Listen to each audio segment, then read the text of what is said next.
How to increase dedicated video RAM in Windows 11. Click the setting icon.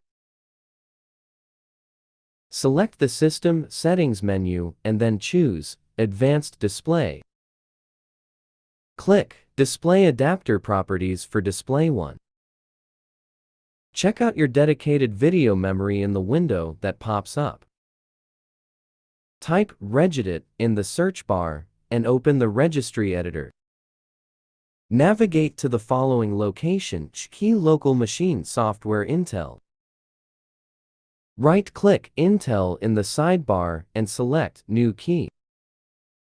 Rename your new key GMM and open it. Right-click side panel and select New DWORD 32-bit value. Rename it Dedicated Segment Size and double-click it. Select hexadecimal on the right side and enter the amount of VRAM you want in megabytes. Click OK to save the changes. Close the registry editor, then restart your computer. Thanks for watching.